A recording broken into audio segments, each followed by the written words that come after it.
Bonsoir à vous fidèles internautes du leader de Web TV et merci de toujours prendre le rendez-vous de votre émission Tour d'Horizon.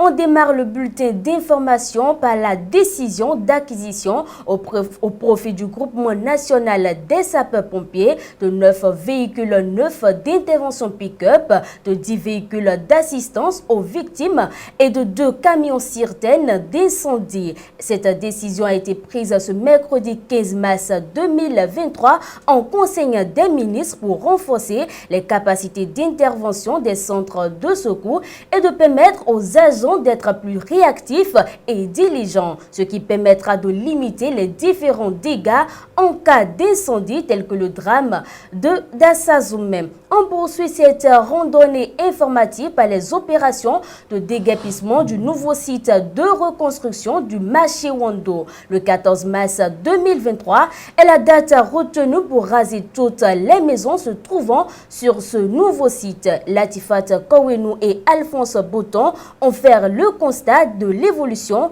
des travaux. La réhabilitation du marché de Wando prend désormais une nouvelle tournure. Comme prévu, à la date du 14 mars 2023, toutes les maisons, hangars et boutiques qui se trouvaient sur le nouveau site de reconstruction ont été démolies. Les vendeurs et vendeuses ont libéré les espaces. L'entreprise en charge des travaux, à pied d'œuvre depuis quelques mois, pourra évoluer dans les travaux pour mettre à la disposition des riverains un véritable marché.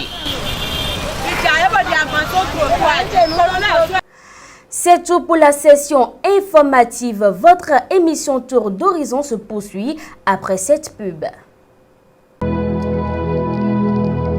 Vous prenez grand soin de votre corps au quotidien. Qu'en est-il de votre esprit? Il est temps de trouver la solution aux problèmes qui vous empêchent d'évoluer. Il est temps de débloquer ce qui vous bloque. Il est temps d'apprendre à manipuler les clés de la vie. Pour y arriver, suivez cette émission. En dehors de moi, qui suis-je? Guéri TV Monde vous l'offre pour éclairer votre chemin.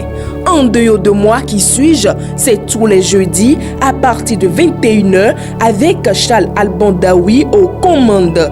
Guéri TV Monde, le leader des Web TV. Comme à l'accoutumée, nous recevons pour vous dans le forum de discussion Charles Albandaoui. Charles Albandaoui, bonsoir. Bonsoir, Evelyne Dosso. Une nouvelle inattendue est tombée ce mercredi 15 mars 2023. Claudine Prudencio n'est plus la présidente de l'Institut national de la femme. Charles Albandaoui. Nommée en Conseil des ministres le 1er septembre 2021, elle aura fait 1 an, 6 mois donc à la tête de cet institut-là. Et quand on parle de l'Institut national de la femme, c'est le nom repris de l'Institut national de la promotion de la femme. Et Claudine Prudencio se trouve être la première femme nommée présidente de cet institut-là.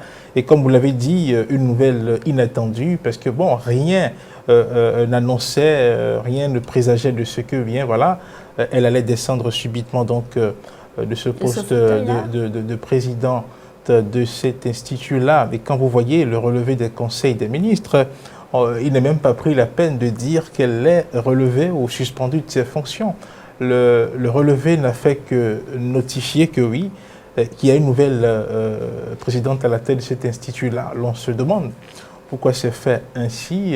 Ça fait même dire que c'est une nomination atypique parce qu'au moins quand quelqu'un veut être remplacé dans une structure et que c'est en conseil des ministres que la personne a été nommée, souvent il y a qu'on démet la personne de ses fonctions pour pouvoir nommer une autre personne. Bon, ce n'a pas été le cas. C'est une nomination brusque comme ça. C'est l'ancienne secrétaire exécutive de la structure qui est promue au poste de présidente actuellement. Nous ne savons pas encore quelle sera la destination de Claudine Prudencio Afiavi. Il faut dire que pendant son mandat, 1 an, 6 mois, elle s'est illustrée par des réactions, parfois quand il y a des drames qui surviennent et que les femmes sont au cœur de ces drames-là. On se rappelle encore de ce drame qui a eu lieu eh bien, à Bomé-Calavi, où une femme a tranché la tête avec la hache à son mari. On se rappelle qu'elle avait réagi à cela. Et quand il y avait aussi des violences faites aux femmes, il y avait des réactions de la présidente de l'Institut national de la femme. Et on se rappelle qu'un an après sa prise de fonction, notamment en septembre 2022, il y avait eu un point des activités de cet institut qui avait été fait. L'institut avait été saisi à l'époque pour 156 plaintes, dont 18 pour eh bien, des agressions, des viols sur mineurs. Donc voilà ramasser ce qu'on peut faire du bilan du passage de Claudine Afiavi-Prudencio à la tête de l'Institut national de la femme. Alors Charles Albon-Daoui, qu'est-ce qui peut bien justifier son remplacement à la tête de cette institution? Bon, vous savez, ce n'est pas moi qui l'ai nommé. Je ne suis pas le président de la République. Seul le président Patrice Talon peut dire pourquoi il l'a remplacé. Mais quand on regarde un peu je dirais, dans l'actualité de Claudine Afiavi-Prudencio, on peut constater que oui, elle a été nommée à ce poste-là. Nous sommes en politique, hein, elle a été nommée à ce poste-là forcément pour des raisons d'ordre politique, pour des raisons peut-être de reconnaissance, de militantisme en faveur du chef de l'État, parce que en 2021, qu'ils vous souviennent que là, nous sortons de l'élection présidentielle et que en tant que présidente de l'UDBN, elle a mouillé le maillot pour que le président Patrice Talon soit reconduit pour un deuxième mandat. Donc à l'époque, il faut noter que cette nomination à la tête de l'Institut national de la femme avait été prise comme étant la reconnaissance de Patrice Talon à l'égard de cette dame-là qui quand même s'est engagée en politique et qui a décidé de soutenir donc ses actions. Et on se rappelle une reconnaissance. Oui, on peut le dire comme ça. Vous savez, en politique, des nominations peuvent n'avoir que ce caractère-là de reconnaissance. Quand bien même bon, on sait que Claudine Afiavi-Prudencio, oui, elle a fait ses armes dans le monde politique, elle a fait ses armes aux côtés des femmes, elle a défendu la cause de la femme comme elle peut le faire, mais pendant qu'on la nommait, elle n'était pas forcément la plus méritante. Et donc, vous comprenez que quand on parle de reconnaissance, ce n'est pas trop dire. Donc, par la suite, on a vu que en août 2022, le parti créé par Claudine Afiavi-Prudencio qui entre-temps, et je n'oublie pas de rappeler que cette nomination-là est intervenue après que le parti ait décidé donc de se fondre dans le bloc républicain. Donc voilà encore l'une des raisons pour laquelle je parlais tout à l'heure de reconnaissance politique. Et il se fait qu'au lendemain donc de cette nomination, notamment en août 2022, soit je dirais 11 mois après donc son accession à ce poste-là, on a vu le divorce qui est intervenu entre l'UDBN et le bloc républicain. Et beaucoup avaient estimé à l'époque que ce n'était pas forcément une bonne option parce que l'UDBN, en tant que parti politique, n'était pas forcément sur l'échiquier national un parti politique représentatif fort, dont on pouvait se passer forcément, dont on pouvait négocier forcément, comment dirais-je, le mariage. Beaucoup avaient estimé à l'époque qu'elle subirait forcément les conséquences négatives de cet acte-là. Et donc, vous connaissez le président Patrice Talon, quand il veut agir, il ne fait pas les choses brutalement, mais il le fait avec assez de méthode. Donc moi, si on dit aujourd'hui que oui, qu'elle est en train de faire les frais de sa séparation d'avec le bloc républicain, ce n'est pas forcément faux. On peut analyser la chose sous cet angle-là parce que la dynamique qui a conduit à l'union entre l'UDBN et le bloc républicain est une dynamique mise en place par le chef de l'État qui est de constituer de grands blocs politiques dans notre pays. Et l'UDBN qui a fait cavalier solitaire, on a vu ce que le parti pèse sur l'échiquier politique national, ce n'est rien du tout. Jamais le parti n'a réussi à franchir la barre des 10%. Au communal de 2020, le parti était à 2%. Et au communal, aux législatives de 2023, le parti est descendu pratiquement à 1, et quelques % des suffrages exprimés. Donc ce n'est pas un parti qui pèse grand-chose sur l'échiquier national.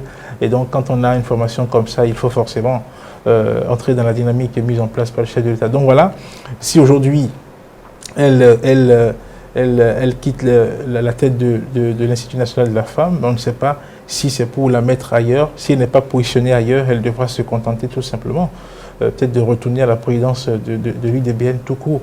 Et aussi, il faut voir, nous sommes dans une semaine où le chef de l'État a reçu le président nigérien. À cette occasion, il a dit, pour telles les rumeurs liées au remaniement ministériel, le président a dit mais qu'il ne change pas l'équipe qui gagne. Et que voilà, il est vrai qu'il travaille avec des hommes, qu'il ne veut pas qu'ils soient des dieux, qu'ils donnent le meilleur d'eux-mêmes, etc.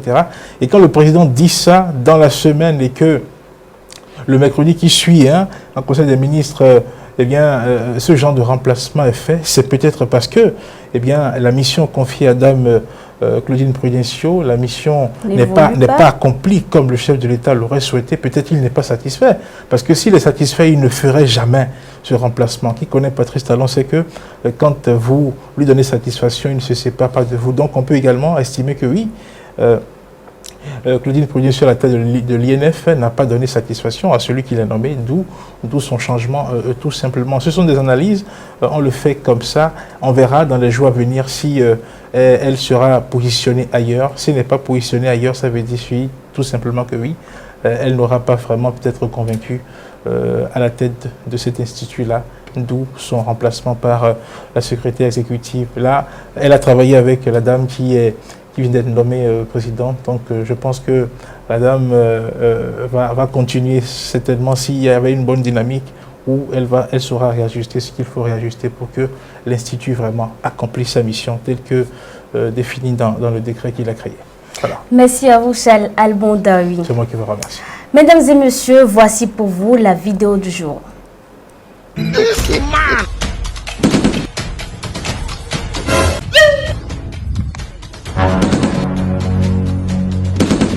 God have mercy. Rich ones and come and see you. Funny people. This man.